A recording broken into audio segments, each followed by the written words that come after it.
Hey, I'm Kyla Dean, joined by Todd Kristoff of the Mortgage Group. He popped over to JC Realty today because I wanted to pick his brain a little bit more about some of these new mortgage rules that have been announced recently and they're coming down the pipe.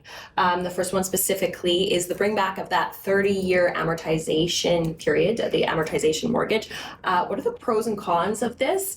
And what's the criteria to qualify for this? Right, yeah. As of December 15th, all first-time home buyers will be allowed to take a 30-year amortization again. So in years past they were, and then it was down to 25. Now it's back up to 30. There's some obvious pros, right? If you stretch out your mortgage, you're going to shrink your payments a little bit. So if we're using a $300,000 purchase, your payments on a 30-year mortgage will be about $150 less a month. When you're buying your first house, every bit counts, and that lower payment is a good thing. Also, what it'll do, if you went the 30-year amortization, you might be able to qualify for a bit more of a house. So if you're trying to get into that certain neighborhood, or you're trying to find that lifestyle, you need that bigger home. It might help you get a little bit more, around 5% more of a house. There are some cons though. So the biggest one is obviously the length of that mortgage. You're adding 5 years.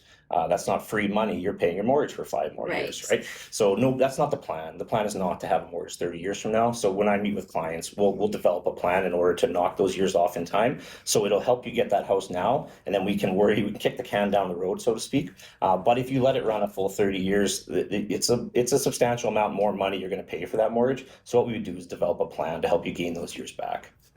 Okay. And they've also announced the removal of the stress test on renewals. Right. How do you think that's going to impact, our industry at least? I mean, because these are for people who are already in a mortgage, Right. but they're up for renewal. Right. Well, time will tell on that one. Generally speaking, more competition is a good thing. Mm-hmm. So when your mortgage is due for renewal, most people just get the letter and they check their option and they send it back. Most don't even know that they have an opportunity or they can shop their mortgage around. Taking that stress test off renewals lowers that contract rate, helps you qualify for more. So it opens up more options for people. So generally speaking, more options is a good thing.